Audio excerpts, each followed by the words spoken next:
My name is David Carson, and I have been working as a park ranger in Great Smoky Mountains National Park for over 12 years. Frankly, as much as I love my job, it can be really tough at times.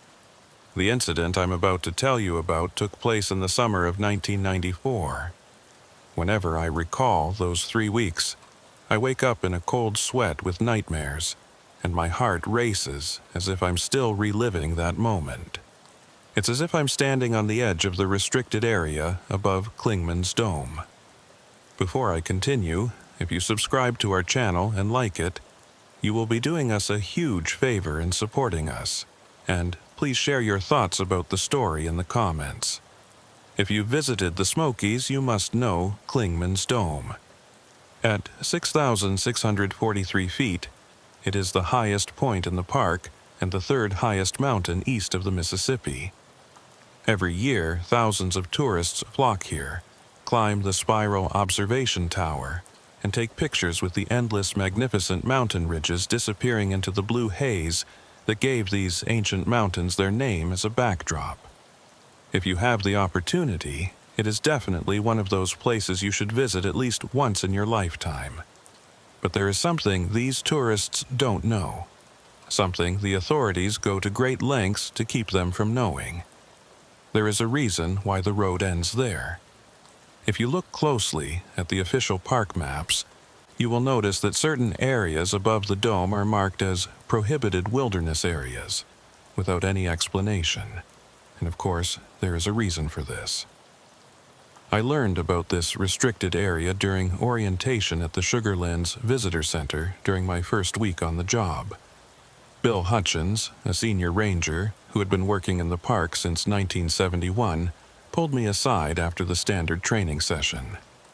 "Carson," he said, his face more serious than usual from the grueling pace of the week's work, "we need to talk about something that isn't in the handbooks." He took me to his office, a small room smelling of old pine and coffee, which was perfectly reasonable if you liked minimal standards. The walls were covered with topographic maps, and he pointed to one showing the area around Clingman's Dome. With his finger, he drew a rough circle about 2 miles in diameter, encompassing the ridgeline and forested area above and northeast of the dome. "Do you see this area?" he asked. "From here to here, the area with an elevation of about 6,000 to 6,800 feet?" I studied the contour lines and said, "Yes. We call this the Forbidden Zone. If you hear that someone has gone missing there, don't go alone. Call me first, day or night. Do you understand?" "Why?" I asked. "What's there?" Bill was silent for a long time, looking at the map. "Things that shouldn't be there," he said finally. "Things that were here long before the park, long before the Cherokee, maybe even long before humans started walking these ridges." I thought he was hazing the new guy, trying to spook me with some backwoods legend. But the look in his eyes told me different. This wasn't a joke. Bill Hutchins, a man who'd faced down black bears and rescued dozens of lost hikers from certain death, was genuinely afraid of something up there. For the first 2 years, I followed Bill's rule without question. Whenever we got reports of strange lights above the dome, or when hikers claimed to hear impossible sounds echoing down from the Forbidden Zone, I'd log the report and file it away. The official response was always the same: atmospheric phenomena, wildlife, the acoustic peculiarities of mountain terrain. We had a dozen scientific explanations ready to deploy. But in June of 1994, everything changed. It started with a missing hiker named Jennifer Walsh. She was 28, an experienced outdoorswoman from Asheville who'd been hiking the Appalachian Trail solo. Her last known location was the Clingman's Dome parking area, where her car was found 3 days after she'd failed to check in with her family. The visitor log at the observation tower had her signature, dated June 15th, 3:47 p.m. Standard procedure kicked in immediately. Search and rescue teams combed the established trails. Dogs tracked her scent to a point about half a mile north of the dome, where it simply vanished. Not gradually faded, vanished like she'd been plucked off the earth. I was part of the search team on day 4 when we found her pack. It was Tyler Morrison, a ranger from the Cades Cove district, who spotted it first. "Got something," he called out, his voice echoing through the thick stands of Fraser fir. The pack was sitting upright against a tree, about 300 yards into the forbidden zone. It was perfectly arranged, like someone had carefully set it down and planned to come right back. Everything inside was meticulously organized. Her clothes folded, her food supplies untouched, her water bottles still full. But Jennifer was nowhere to be found. That's when we heard it. A sound that made every hair on my body stand on end. It started low, almost below the range of human hearing, a thrumming that seemed to come from the ground itself. Then it rose in pitch, becoming a keening wail that sounded almost like singing, but in no language I'd ever heard. The sound seemed to come from everywhere and nowhere at once. Bill, who was leading the search that day, immediately ordered everyone back. "Fall back to the trail," he commanded, his voice cutting through our shocked paralysis. "Now!" We retreated, but I couldn't help looking back. Through the trees in the direction the sound had come from, I saw something that still defies explanation. The air itself seemed to shimmer and bend, like heat waves rising from hot asphalt. But the temperature was barely 60 degrees. And in that shimmer, just for a moment, I could have sworn I saw structures. Tall, impossible spires that seemed to be made of something between glass and shadow. Back at the ranger station, Bill debriefed us with unusual intensity. "What you saw up there," he said, "you didn't see. What you heard, you didn't hear. The official report will state that the search was suspended due to dangerous weather conditions. Everyone clear?" We all nodded, but I could see the questions in everyone's eyes. Tyler finally voiced what we were all thinking. "Bill, what the hell is up there?" Bill looked older than I'd ever seen him. "I don't know," he admitted. "But I can tell you what I've learned in 23 years of trying to figure it out. Whatever's up there has been there longer than us. The Cherokee knew about it. They called this place the Wall Between Worlds and wouldn't hunt above certain elevations. The early European settlers had stories too, about people vanishing, about strange lights and sounds, about time moving differently up there." He pulled out a thick folder from his desk, weathered and yellowed with age. "This is every incident report from the Forbidden Zone since the park was established in 1934. 60 years of disappearances, sightings, and encounters that we've kept from the public." I spent that night reading through the folder, and what I found chilled me more than that otherworldly sound in the forest. The reports were remarkably consistent across decades. Hikers reporting paths that weren't there before and weren't there when they tried to return, time distortions. People swearing they'd been gone for hours when only minutes had passed, or vice versa. Structures glimpsed through the trees that couldn't exist, sounds of civilization, machinery, voices, music, coming from deep wilderness where no one could possibly be. And always, always the disappearances. 1 or 2 every few years, people who walked into the Forbidden Zone and never walked out. The most disturbing report was from 1967. A ranger named Michael Prescott had gone into the zone alone, against all protocols, searching for his missing fiancée. He was found 3 days later, sitting on a rock at the edge of the zone, catatonic. When he finally spoke, weeks later in a psychiatric hospital, he claimed he'd found a city up there. A vast city of impossible architecture, inhabited by things that weren't quite human. He said they'd offered to let him stay, to show him the true nature of the mountains, but he'd fled. His fiancée, he said, had chosen differently. She'd chosen to stay. Prescott never returned to work. Last anyone heard, He'd moved to Florida, as far from mountains as he could get. As I closed the folder that night, I made a decision that would prove to be either the bravest or stupidest of my life. I was going to find Jennifer Walsh. And if that meant entering the Forbidden Zone alone, so be it. The next morning, before dawn, I geared up. I told myself I was just going to scout the perimeter, maybe venture a few 100 yards in.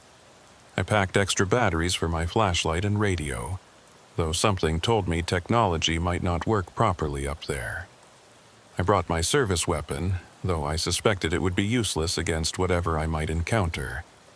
Most importantly, I brought a GPS unit and a traditional compass, and I marked my starting point with bright orange surveyor's tape. The forest was different inside the zone. I noticed it immediately. The usual morning birdsong was absent, replaced by an oppressive silence that seemed to swallow sound. The trees, those ancient Fraser firs that had survived ice ages and countless storms, grew in patterns that hurt to look at directly, their branches forming geometric arrangements that seemed almost deliberate.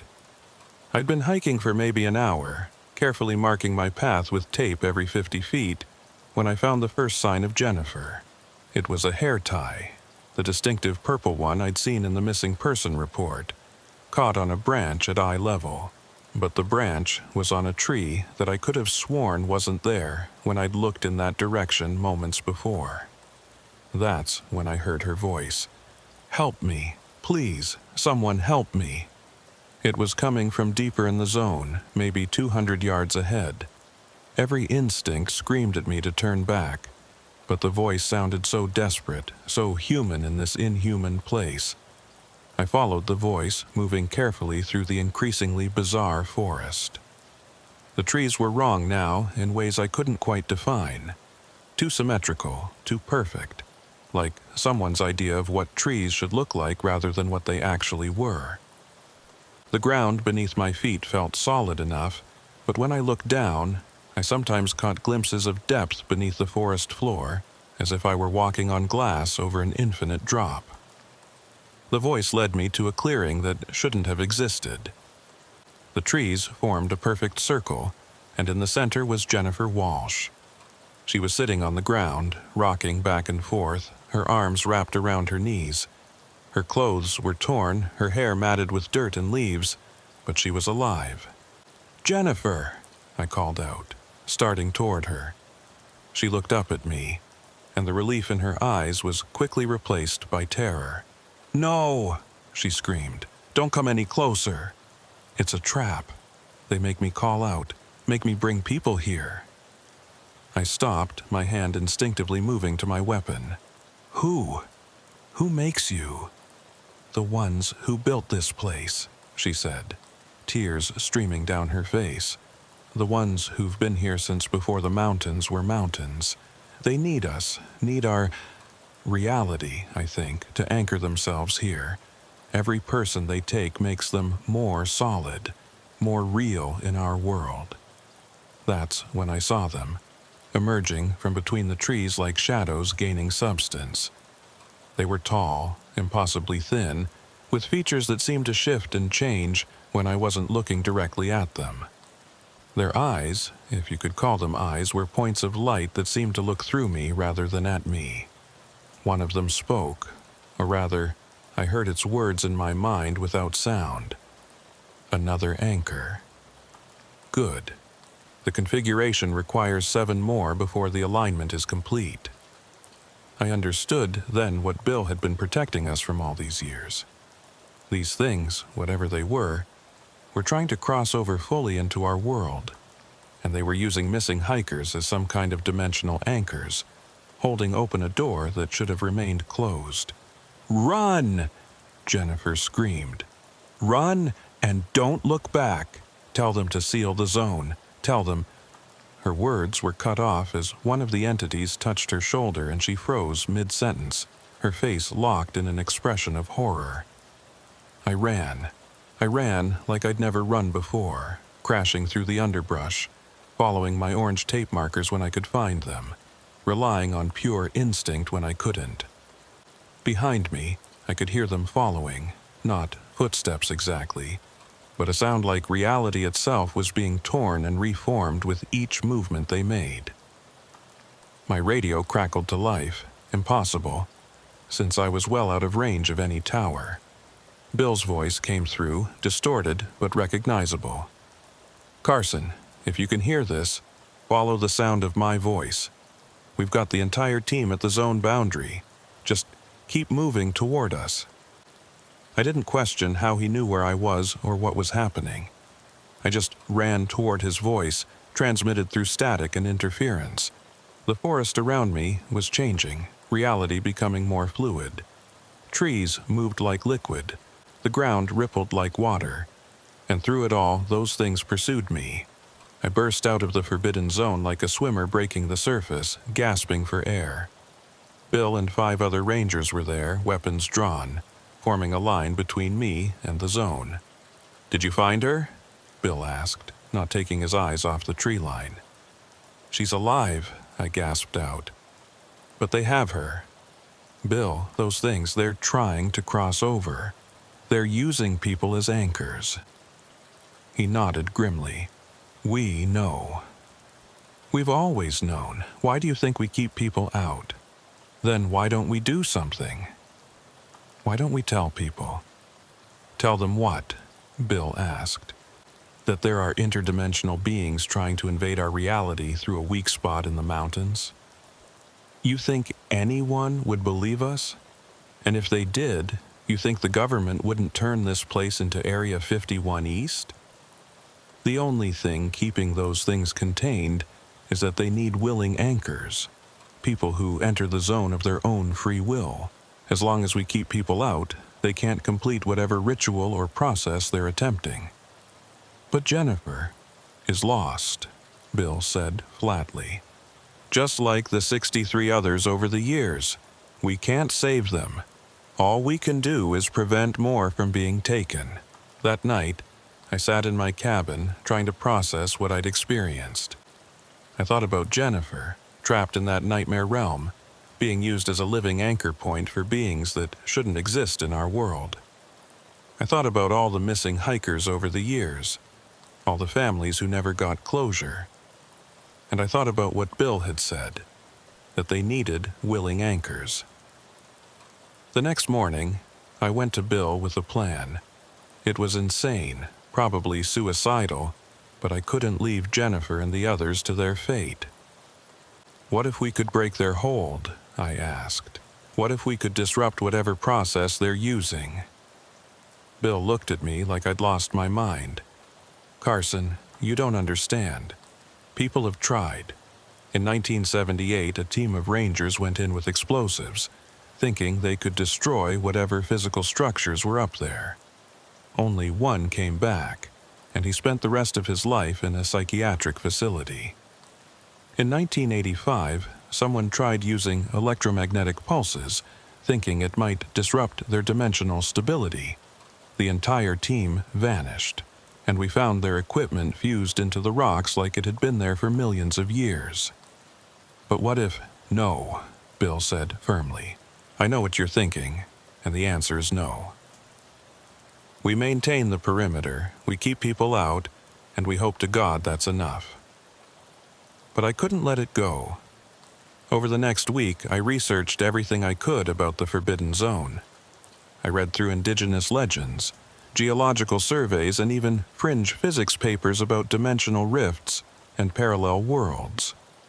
And slowly, a pattern emerged. The Cherokee legends were the most revealing.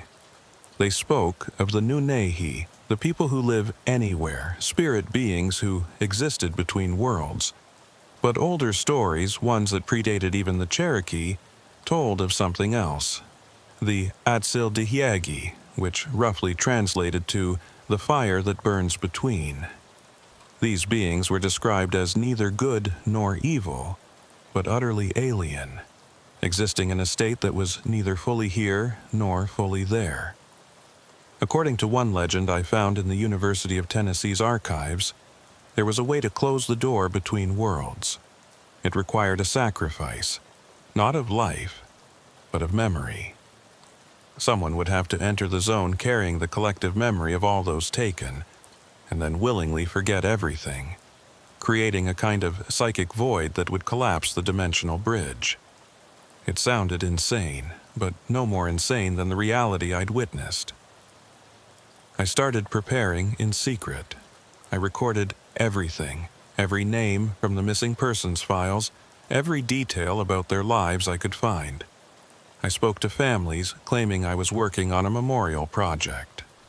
I gathered photographs, personal items, anything that would strengthen the connection to those who'd been taken. Sarah Chen was one of the people I interviewed. Her brother Michael had vanished in 1989. He was obsessed with the mountains, she told me, holding a worn photograph of a young man standing at the Klingman's Dome observation tower. Said he could hear them calling to him. The night before he disappeared, he called me and said he'd figured something out, something about the true nature of reality. He sounded so excited, but also scared. The next morning, his tent was found just inside what you rangers call the restricted area. Empty, story after story, I collected them all. Each missing person became real to me. Not just a name in a file, but someone's family, someone's love, someone's loss. Marcus Thompson, vanished 1976, left behind a wife and 2 kids. Elena Rodriguez, 1983, a botanist who'd been studying the unique ecosystem of the high-altitude forests. James and Patricia Winters, 1991, newlyweds on their honeymoon who'd ignored the warning signs and ventured off trail. The list went on. 3 weeks after my first encounter with the Forbidden Zone, I was ready. I'd compiled everything onto a digital recorder. Hours of names, stories, memories. I'd also written it all down in a notebook, backing up the backup. The plan was simple in concept, if not execution. Enter the zone, find the entities, play the recordings to establish the connection to all the anchors, then use a combination of drugs I'd acquired to induce temporary amnesia. The drugs were the hardest part to obtain. Through a contact at the University of Tennessee Medical Center, I'd gotten hold of an experimental combination of benzodiazepines and other memory-affecting compounds. The cocktail wouldn't cause permanent damage, but it would create a temporary state of complete memory suppression. About 6 to 8 hours where I would retain no memories at all, old or new. I left a detailed letter for Bill, to be opened if I didn't return within 48 hours. I explained everything, the theory, the plan, and why I had to try. On July 2nd, 1994, at 3 a.m., I entered the Forbidden Zone for the second time. The forest was different at night. The wrongness I'd felt during my first visit was amplified tenfold. The trees seemed to pulse with a bioluminescent glow that shouldn't exist in these species. The ground beneath my feet felt unstable, as if I were walking on a membrane stretched over in vast emptiness. I followed the path I'd taken before, or tried to. The landscape kept shifting, paths appearing and disappearing, trees moving when I wasn't looking directly at them. My compass spun wildly, and my GPS showed me being in multiple locations simultaneously. Then I heard them, voices calling from the darkness. Not just Jennifer this time, but dozens of them. All the missing hikers, all the anchors, crying out in a harmony that was both beautiful and terrifying. "This way," they seemed to say. "Come to us. Join us. Complete the pattern." I followed the voices, the recorder playing continuously in my pack, broadcasting the names and stories of everyone who'd been taken. The forest reacted to the recordings. The air shimmered, reality rippled, and I could feel something vast and alien turning its attention toward me. The clearing appeared suddenly, as if it had been dropped into place from above. But this time, it wasn't empty. All of them were there. Every missing person from the last 60 years. They stood in concentric circles, their eyes glowing with that same otherworldly light I'd seen in the entities. Jennifer was in the center, and when she saw me, her expression was one of profound sadness. "You shouldn't have come back," she said, her voice carrying despite the distance. "Now you'll be trapped like us." "I'm here to free you," I called out, still playing the recordings. "All of you." That's when they appeared. The entities. There were more of them this time. Dozens, maybe hundreds, their tall forms seeming to stretch up into the sky itself. They moved between the anchors like shepherds among sheep. The one that had spoken to me before approached. This time, its mental voice was clearer, more defined. "You bring the memory of all." Good. This will strengthen the configuration exponentially. The door will open fully. I realized then that I'd misunderstood. The entities didn't just need anchors. They needed connections, memories, bonds between our world and theirs. By bringing all these memories here, I wasn't weakening their hold. I was about to make it unbreakable, but I'd come too far to stop. "You're right," I said, pulling out the syringes I'd prepared. "But memories can be forgotten. Connections can be severed." I injected myself with the amnesia cocktail before they could stop me. The effect wasn't immediate. I had maybe 30 seconds before my mind would start to fade. The entities reacted violently. Reality itself seemed to scream. The anchors, the missing people, began to move toward me, their faces twisted in expressions of fear and urgency. "No!" one of the entities commanded, its mental voice now tinged with something like panic. "You don't understand what you're doing. Without the memories, without the connections, the configuration will collapse. This entire dimensional pocket will implode." Jennifer reached me first, grabbing my arms. "David, please, if you forget us, we won't just die. We'll never have existed. We'll be erased from reality itself." The drugs were starting to work. I could feel my memories beginning to slip away like sand through fingers.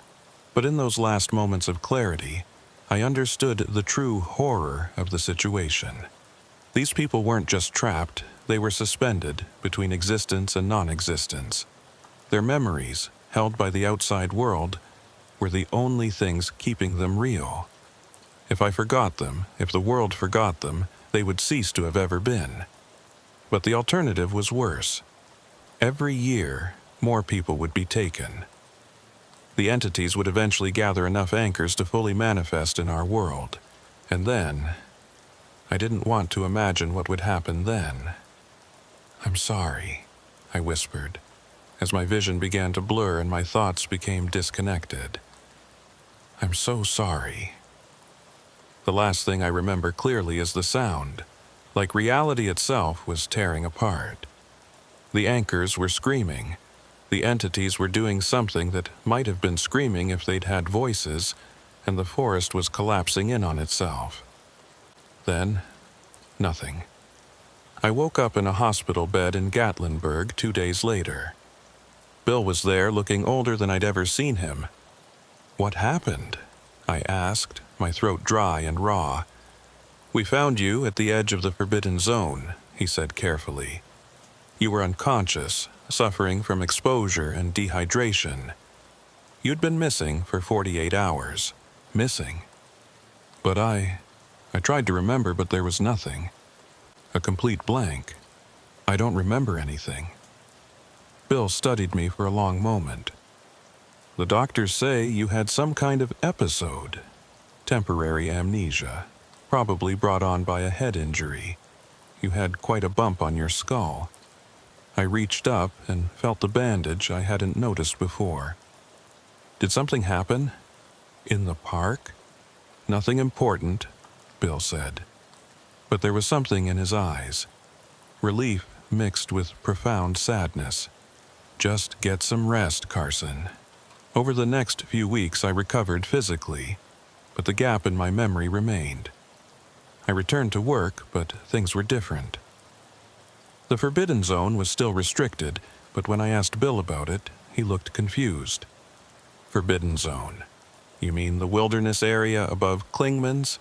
That's just to protect the fragile ecosystem up there. The Fraser firs are barely hanging on as it is with the balsam woolly adelgid infestation. I checked the files, the ones I remembered reading about all the disappearances. They were different now. The disappearances were still there, but they had explanations. Natural causes. Falls. Exposure. Wildlife attacks. Normal, tragic, but explainable deaths in a vast wilderness park. The folder about the Forbidden Zone that Bill had shown me? It didn't exist. When I carefully brought it up, he looked at me with genuine concern and suggested I might still be suffering effects from my accident. But sometimes, late at night, I have dreams.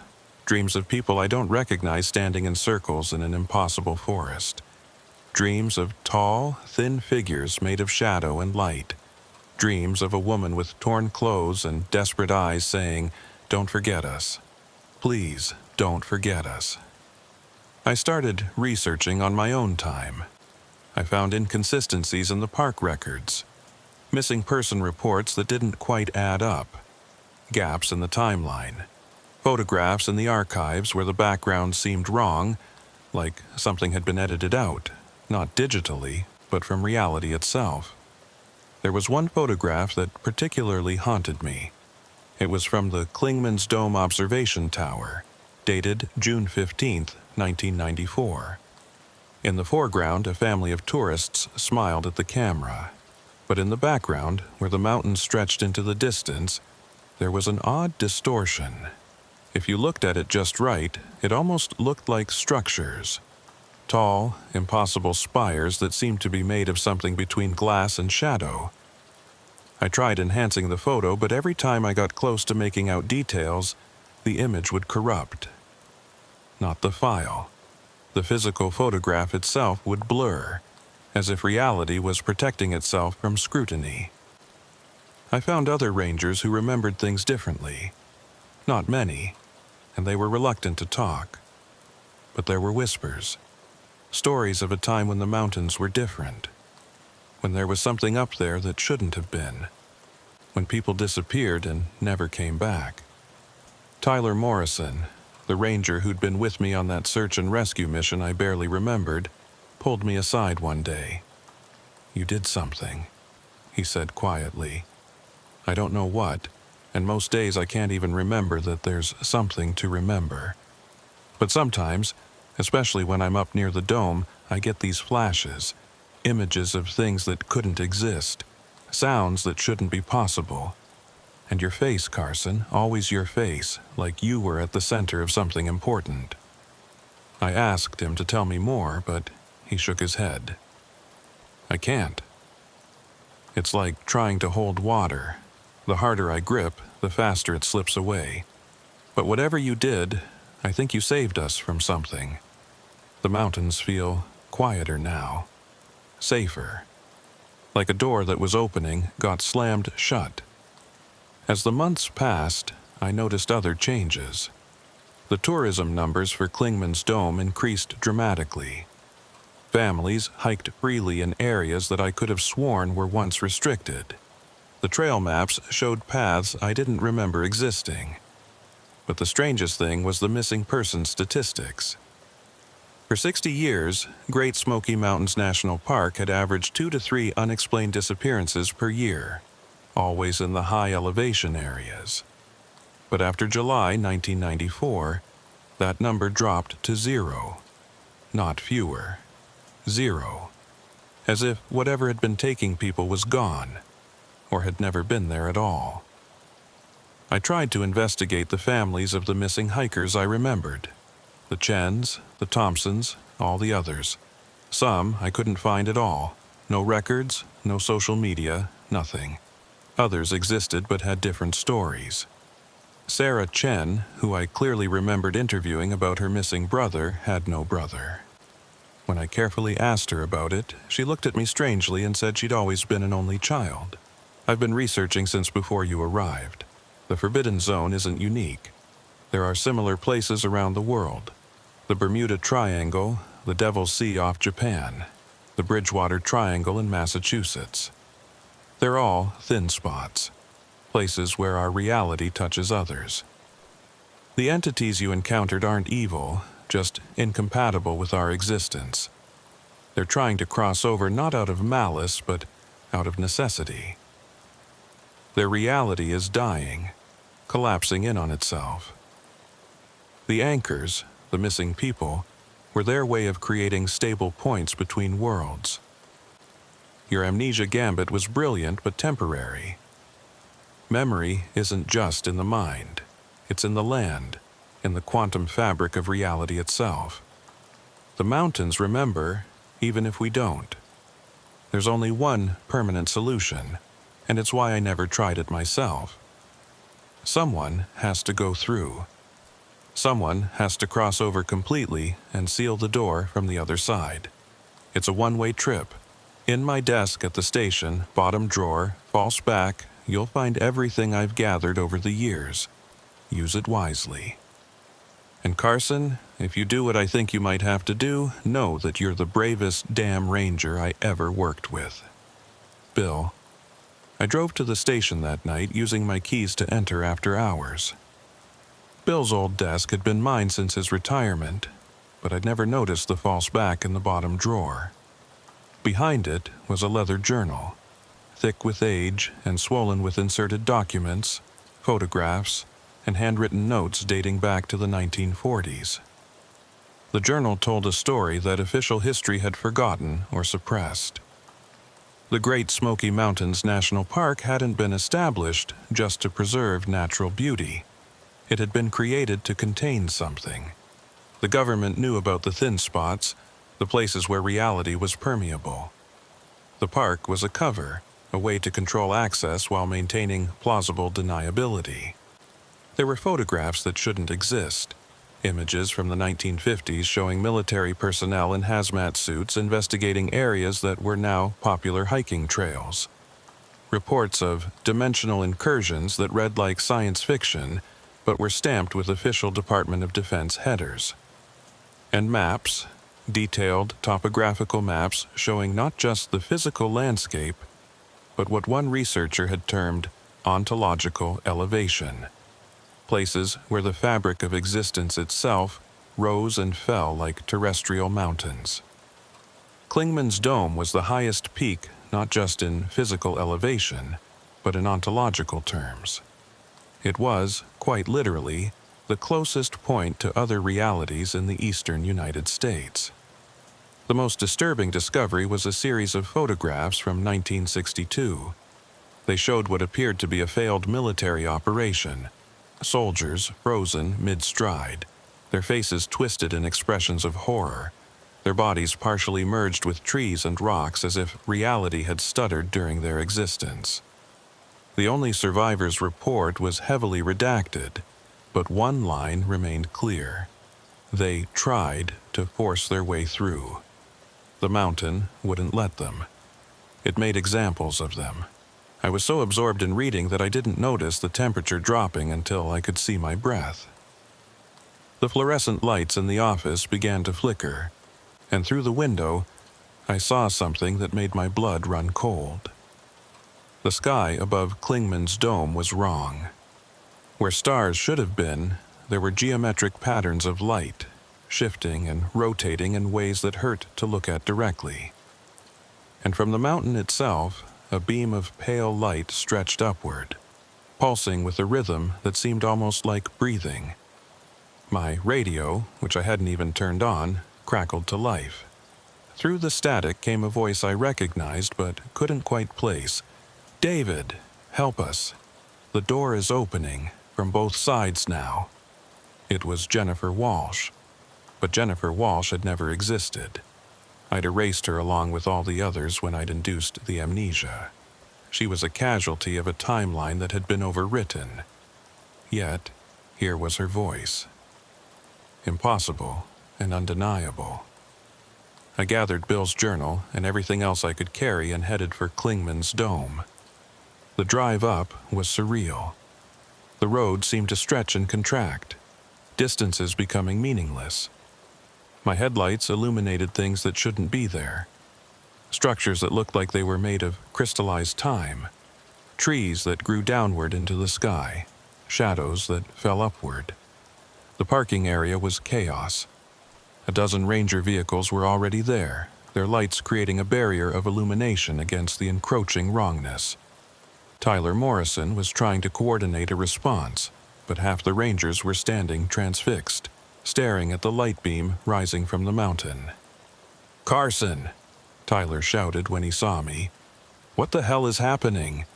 People are reporting seeing dead relatives on the trails. Hikers are walking into the woods and disappearing. And that," he pointed at the beam of light, "started about an hour ago. The newlyweds, James and Patricia Winters, they were alive and well, living in Knoxville, with 3 kids and no memory of ever hiking in the Smokies during their honeymoon. We went to Gatlinburg," Patricia told me when I tracked them down. "Did all the tourist stuff, Dollywood, dinner shows, that kind of thing." "Why do you ask?" I couldn't explain. "How do you tell someone they once disappeared into an interdimensional rift, but now they didn't because you erased the memory of their disappearance from reality itself?" Bill retired 6 months after my accident. On his last day, he pulled me aside. "Whatever you don't remember," he said carefully, "maybe it's better that way. Some doors, once closed, should stay closed. Some questions shouldn't be asked. And some sacrifices—" He paused, looking up toward Klingman's dome, visible in the distance. "Some sacrifices change the world in ways we can't understand." He handed me an envelope. "Don't open this unless you really need to. Unless things start to go wrong again." I still have that envelope, unopened. It sits in my desk drawer, a constant reminder of the summer I lost and the people who may or may not have existed. Because here's the thing about reality. It's more fragile than we think. It's not solid and unchangeable. It's more like a story we're all telling together, and if enough people forget a part of that story, it's like it never happened. But sometimes, especially on foggy mornings when the mountains are shrouded in that blue haze they're famous for, I stand at the Klingman's Dome observation tower and look out over the ridges. And I swear I can see them. Faint outlines of structures that shouldn't exist, shadows of people who were never there, echoes of a reality that got erased. The Cherokee have a saying, "The mountains have eyes." They mean it metaphorically, usually, that the natural world is watching us, judging our actions. But I think maybe they knew something more. Maybe they knew that sometimes the mountains see things that we forget, that the land itself remembers what we cannot. I've been back to the area above Klingman's Dome many times since then. It's just a normal forest now, beautiful, wild, but normal. Hikers traverse it freely. Researchers study the Fraser firs without incident. Children play in clearings that I'm almost certain didn't exist before. But every once in a while, usually when I'm alone up there, I'll find something that doesn't quite fit. A tree growing in a perfect spiral, a rock formation that looks almost carved, a sound on the wind that might be singing in a language that was never human. And I wonder, did I save those people by forgetting them, or did I condemn them to something worse than death? Complete non-existence? Did I close a door that needed closing, or did I simply paint over it, leaving the danger still there, just hidden from view? The envelope from Bill sat in my drawer for 3 years before things started to go wrong again. It began subtly in the fall of 1997. Rangers started reporting equipment failures in the high elevation areas.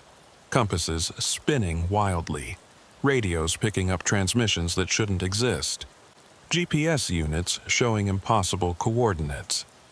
At first, we attributed it to solar flare activity, or some kind of magnetic anomaly. Then came the dreams. Every ranger who worked the Klingman's Dome area began having the same nightmare. standing in a forest that was both familiar and alien, watching shadows move between trees that grew in impossible patterns, and hearing voices calling from somewhere just out of sight. We'd wake up with the same phrase echoing in our minds: "The configuration is incomplete." I wasn't the only one who noticed. Dr. Rebecca Martinez, a psychologist the Park Service brought in to address what they termed elevation-induced stress disorders, pulled me aside after a group session. "David," she said, her usually professional demeanor cracking slightly, "I've been doing this for 15 years, and I've never seen anything like this. Collective dreams don't happen, not with this level of detail and consistency. What aren't you people telling me about this place?"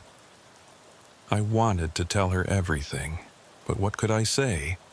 That I had memories of memories I'd lost, that reality itself might be thinner here than anywhere else in the world. Instead, I gave her the company line about altitude and isolation affecting the human psyche. But that night, I opened Bill's envelope. Inside was a single sheet of paper, covered in Bill's cramped handwriting. "Carson, if you're reading this, then it's starting again. What you did in '94 didn't destroy them, it only severed their connection temporarily. Think of it like cutting a plant at the stem while leaving the roots intact. Given enough time, it will grow back.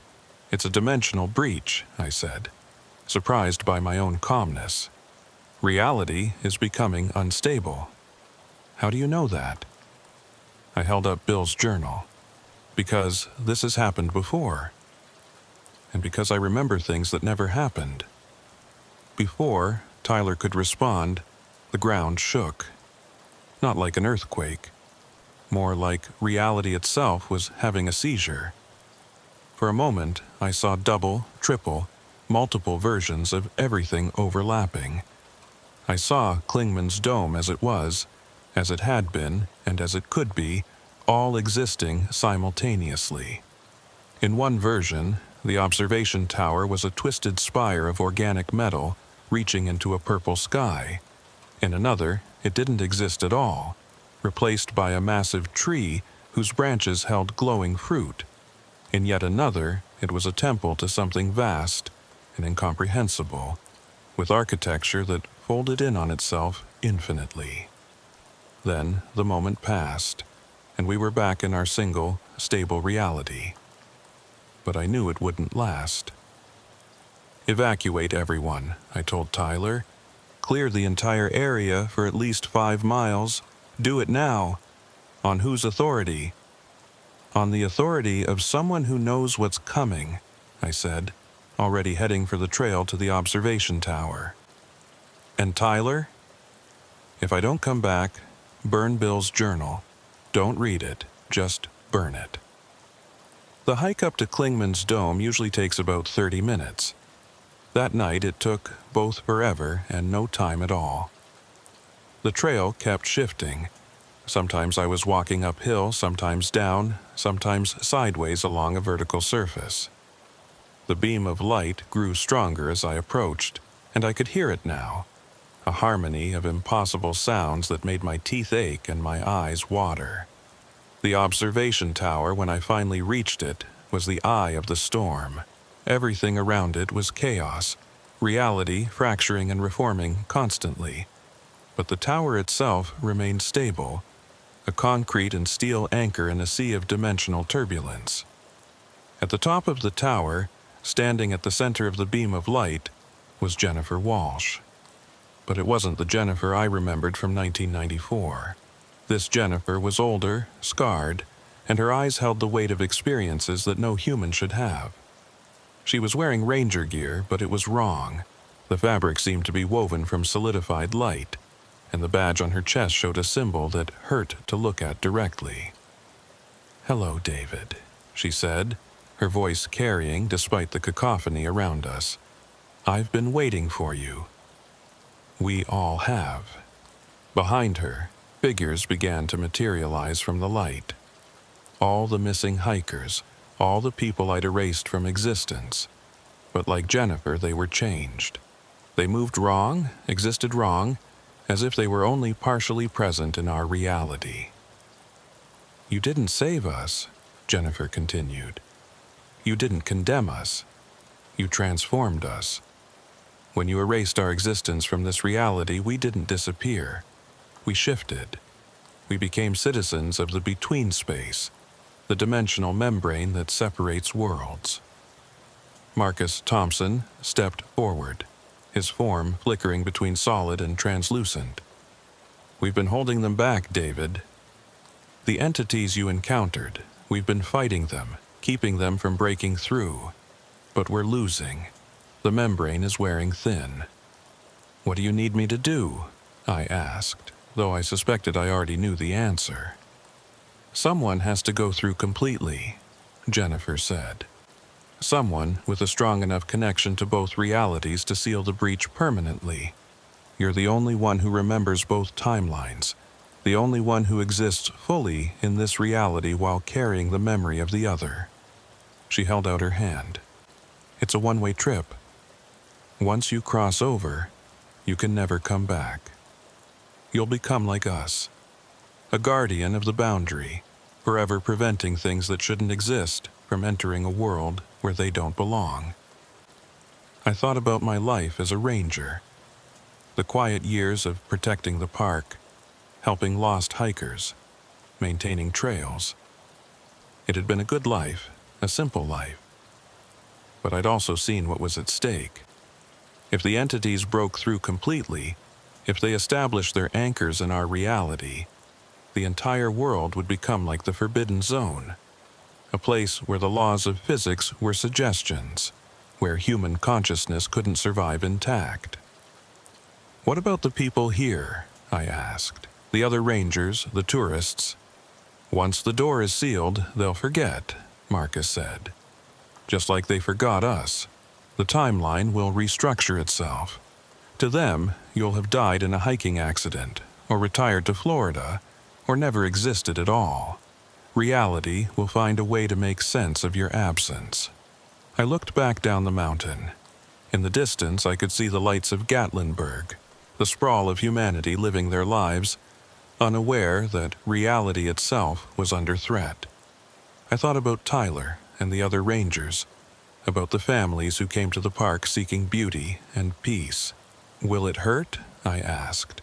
Jennifer's expression softened. The crossing? Number. It's like stepping from one room to another.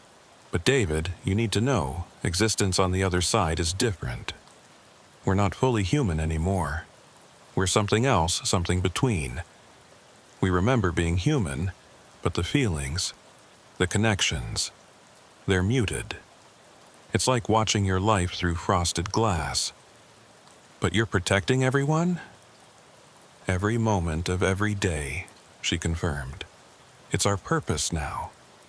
Our only purpose. I made my decision. I stepped toward Jennifer, reaching for her outstretched hand. The moment our fingers touched, I felt the pull. Not violent, but inexorable, like gravity had suddenly shifted 90 degrees. The world began to fade, colors bleaching out, sounds becoming distant. But then something unexpected happened. The beam of light flickered and began to contract. The entities, those tall, impossible beings I'd encountered in 1994, suddenly appeared around us, their forms more solid than I'd ever seen them.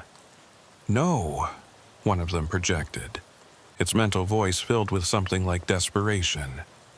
The configuration must not be completed. If you seal the door, both realities will stabilize permanently.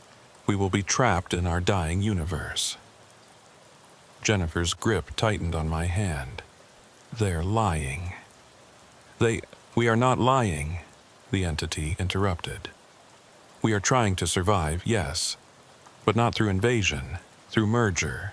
Your kind and ours becoming something new, something that can exist in both realities without destroying either. I hesitated, caught between Jennifer's pull and the entity's words. David, don't listen to them, Marcus urged. They've had 60 years to try cooperation. Instead, they took people, used them as anchors. Because we didn't understand, the entity replied. Your reality is so different from ours. We thought we needed to force our way through. But your action in 1994, erasing the anchors, it taught us something. Memory and consciousness are more fluid than we believed. They can be shared, not stolen. Then why the breach now? I demanded. Why the chaos? Because our reality is collapsing faster than anticipated. We have perhaps days before everything we are ceases to exist. We're not trying to invade. We're refugees seeking asylum in the only place we can survive. I looked at Jennifer, then at the entities, then back at the world below. 3 choices. Seal the door and condemn an entire species to extinction, let them through and risk the destruction of our reality, or... There's a third option, I said, the idea forming even as I spoke. What if we don't close the door or leave it open? What if we transform it? Everyone, human and otherwise, turned to look at me. The Forbidden Zone was wrong because it was a wound between realities, I continued. But what if it became a bridge instead? A controlled space where both realities could coexist without contaminating each other. Jennifer shook her head. That's impossible. The energies involved are already here, I interrupted. The mountain itself is the highest ontological point in the East. It wants to be a connection. We've just been fighting against its nature. I pulled out Bill's journal, flipping to a diagram I'd noticed earlier. A map of global thin spots. Look, these places exist all over the world. What if they're not accidents or wounds? What if they're supposed to be connection points, but we've been treating them as threats instead of opportunities? One of the entities moved closer, its form solidifying slightly. You propose coexistence, a shared space?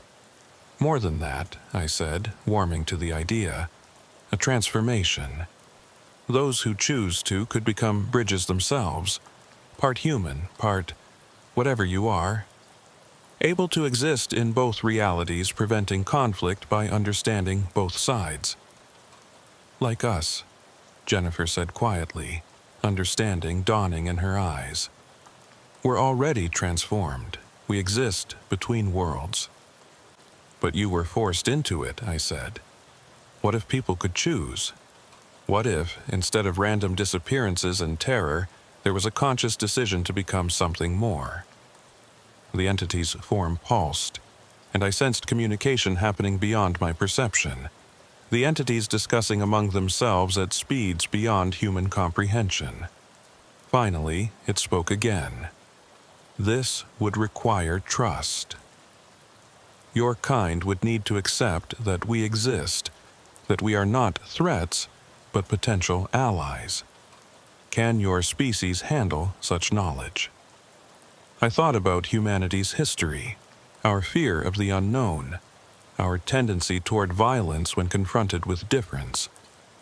But I also thought about our capacity for wonder, our ability to adapt, our endless curiosity about the universe. Not all of them, I admitted.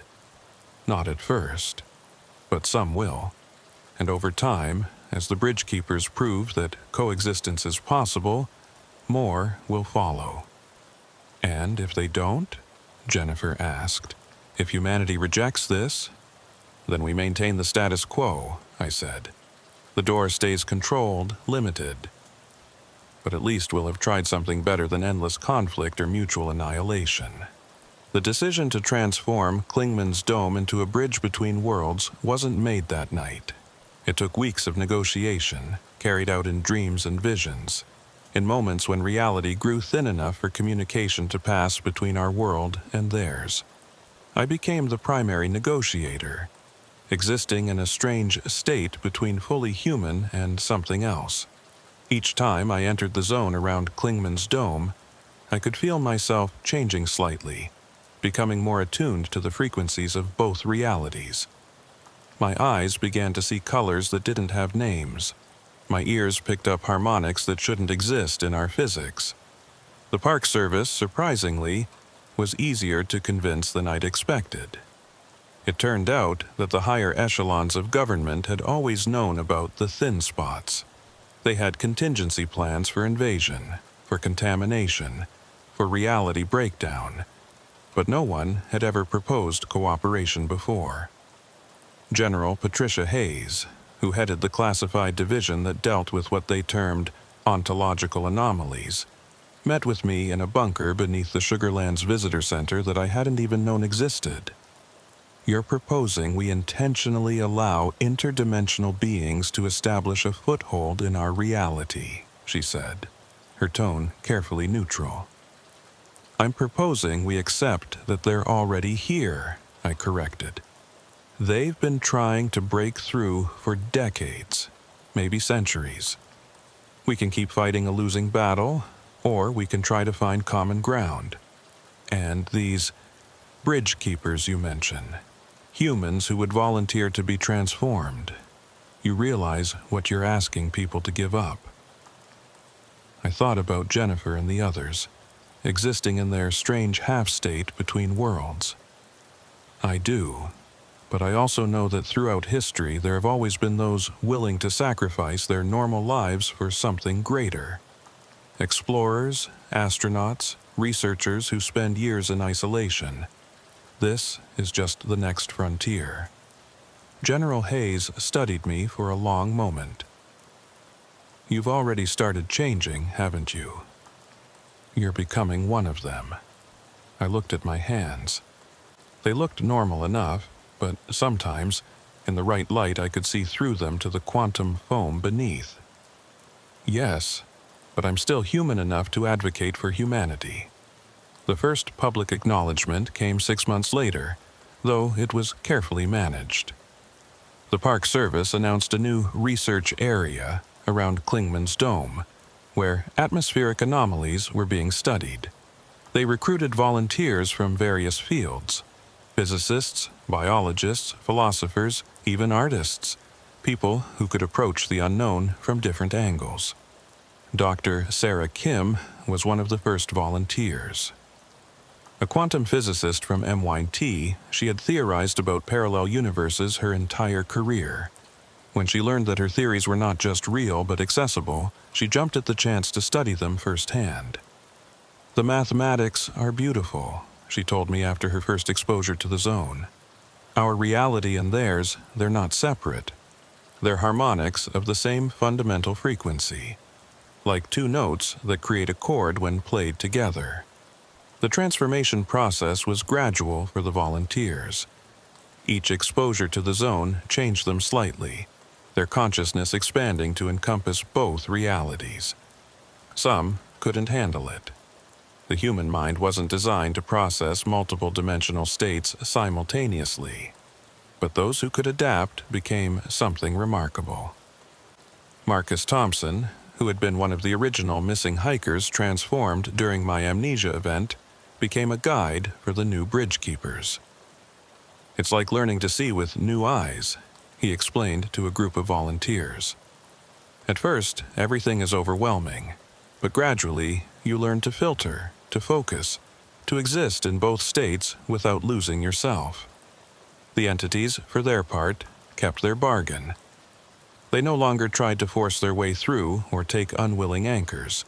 Instead, they shared their knowledge, their perspective on reality that was so fundamentally different from ours, that it revolutionized our understanding of physics, consciousness, and existence itself. One entity, which had taken to calling itself Echo for our benefit, became something like an ambassador. It couldn't fully manifest in our reality without causing distortions, but it could project a form that humans could interact with. A shifting, translucent figure that looked like it was made of crystallized light. "Your species fears change," Echo told me during one of our regular meetings at the Boundary. "But change is the nature of existence. We learned this when our reality began to collapse. We tried to resist, to maintain what was, and nearly destroyed ourselves. Only by accepting transformation could we survive. And now you're helping us transform," I noted. "Mutual benefit," Echo replied. Your reality gives us stability, a foundation to rebuild upon. Our perspective gives you access to dimensions of existence you couldn't imagine. Together, we become more than either could be alone. The real test came when the first hybrid being was born. Not transformed, but actually born from parents who were both bridge keepers. The child, named Aurora by her parents, existed naturally in both realities. She didn't need to learn to see both worlds. She simply did. Watching her play was surreal. Sometimes she would reach for toys that existed in our reality, sometimes for ones that existed in theirs, treating both as equally real and accessible. She's what we're evolving toward, Dr. Kim observed, watching Aurora stack blocks that phased between dimensions. Not human, not entity, but something new. Public reaction when the truth finally became too obvious to hide was mixed. There were protests, of course. Religious groups declared it the end times. Scientists argued about the implications. Philosophers debated what it meant to be human if humanity was no longer a fixed state.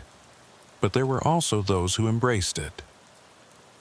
Artists came to the zone to experience colors and sounds that didn't exist in baseline reality. Musicians composed symphonies that could only be fully heard by bridge keepers. Writers tried to capture in words experiences that transcended language. The transformation of Klingman's dome became a model for other thin spots around the world. The Bermuda Triangle became a research station where the laws of physics could be bent and studied. The Devil's Sea off Japan became a cultural exchange point, where human and entity art merged into something unprecedented. Not everyone chose to transform. Most of humanity continued their lives unchanged, aware of, but not directly interacting with the new reality. But the option was there, for those who wanted it. To become more than human, to experience existence from a fundamentally different perspective. I made my full transition 3 years after that night on Klingman's dome. The process was gentler than I'd expected, less like dying and more like waking up from a dream of limitation. I could still interact with baseline humans, but it required effort, like focusing on one conversation in a crowded room while aware of all the others. Jennifer was there to guide me through the final transformation. She had become something like a leader among the bridge keepers, helping others navigate their new existence. The hardest part, she told me as I adjusted to my new perception, is letting go of the illusion of separation. We think of ourselves as individuals, distinct and isolated. But from this perspective, you can see how we're all connected. Not just humans to humans, but everything to everything. The entities aren't invaders or others. They're just a different expression of the same universal consciousness. Do you miss it? I asked, being purely human.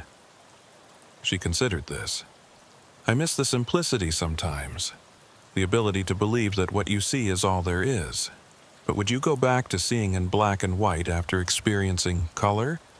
Would you choose deafness after hearing music? The forbidden zone above Klingman's dome no longer exists, not because it's been destroyed, but because it's been transformed into something else. It's now called the Convergence, a place where realities meet and merge, where humans and entities work together to explore the infinite possibilities of existence. Tour groups visit regularly, though they're kept to the safer, more stable areas. Children on school field trips press their faces against the observation windows, watching bridge keepers phase between dimensions, seeing the impossible architecture of the entity structures that exist parallel to our own. Some of those children will grow up to become bridge keepers themselves. Others will become scientists studying the new physics, artists inspired by impossible beauty, or simply humans living in a universe that's far stranger and more wonderful than we ever imagined. The entity's reality did collapse, as they'd predicted, but instead of dying, they integrated into ours, adding their dimension to our own like a new color to the spectrum. Reality became richer, more complex, but also more stable. The two universes supporting each other like the pillars of a bridge. There are still dangers. There are still those, human and entity alike, who oppose the merger, who want to return to separation or achieve domination. The bridge keepers serve as peacekeepers as much as explorers, maintaining the balance between worlds. Sometimes I return to the observation tower, now rebuilt with materials that exist in both realities simultaneously. I stand there, watching the sun set over mountains that exist in multiple dimensions at once, seeing the tourists below and the entity structures above, the human city of Gatlinburg and the crystalline entity settlements occupying the same space in different phases. Tyler Morrison visits sometimes. He never made the full transformation, choosing to remain primarily human, but he's supportive of what we've become. "You saved us all, you know," he told me once. Not by closing the door or opening it, but by changing what a door could be. "I didn't do it alone," I replied. "It took all of us, human and entity, transformed and baseline, choosing to trust rather than fear." "Still," he said, looking out at the transformed landscape, "it started with you. With your willingness to forget everything to save others, and then to remember enough to save everyone." The envelope Bill left me still exists, though its contents have been added to the public record now. His journal has become a historical document, studied by those trying to understand how we got here. Bill himself, I learned, had suspected something like this might be possible. His final entry, which I hadn't noticed before, simply said, "Perhaps the answer isn't to guard the door, but to change what's on both sides of it." As for the missing hikers from all those years, the ones who disappeared before the transformation, they're all here in one form or another. Some, like Jennifer and Marcus, became bridge keepers. Others chose to return to baseline humanity, their time in the between space becoming like a half-remembered dream. A few went further, joining completely with the entities, becoming pure consciousness unbound by physical form. We gave them all the choice. That's what makes us different from what came before. Choice. The entities took people against their will.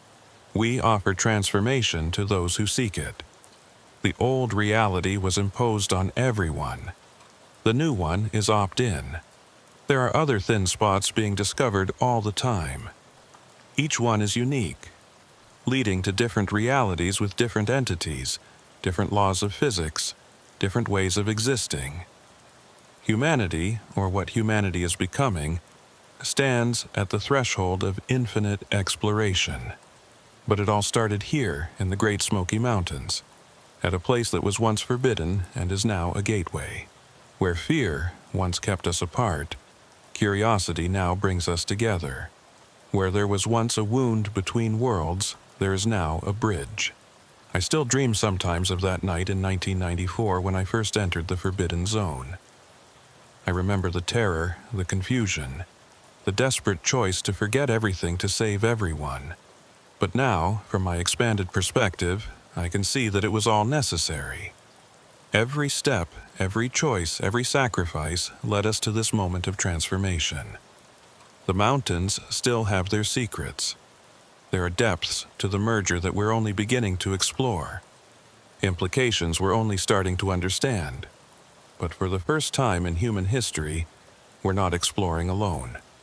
We have partners, guides, fellow travelers who see reality from angles we never imagined. Some people ask me if I regret my transformation, if I miss being fully human. The question always surprises me because from my current perspective, I haven't lost my humanity. I've expanded it. I'm still David Carson, former park ranger, protector of these mountains. I still care about the safety of hikers, the preservation of nature, the wonder of discovery. But now I do it from a perspective that encompasses multiple realities.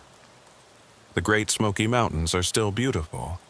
The blue haze still rises from the valleys in the morning. The seasons still change. The tourists still come to experience the majesty of nature.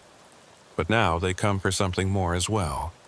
To witness the place where humanity took its next evolutionary step, where we chose connection over isolation, understanding over fear. The forbidden zone is gone, but in its place is something far more valuable. A reminder that the unknown doesn't have to be feared, that the other doesn't have to be enemy, and that sometimes the best way to protect what we love is not to build walls, but to build bridges. As I stand here now, existing in multiple dimensions simultaneously, watching the sun set in our reality while observing the geometric light patterns of the entity realm, I know that our journey has just begun. There are infinite realities to explore, infinite ways of existing to understand, infinite possibilities for what we might become. But it all started with a choice: to enter the forbidden zone, to face the unknown, to risk everything for the chance of something better. And in the end, that's what makes us human, regardless of what form we take. The courage to step into the darkness, hoping to find light. The forbidden zone above Klingman's dome no longer exists. In its place is a doorway to infinite possibilities, and we're all invited to walk through. If you're watching this from somewhere in these ancient mountains, remember that you're standing at a crossroads between worlds. The Cherokee knew it, the entities discovered it, and now we're all learning to navigate it together. The Great Smoky Mountains aren't just a national park anymore. They're a bridge to the future of consciousness itself. And if you listen carefully on a quiet morning, when the mist rises from the valleys and the first light touches Klingman's dome, you might hear it. The harmony of two realities learning to sing together, creating something beautiful and strange and absolutely impossible. Welcome to the new world. It's been waiting for you.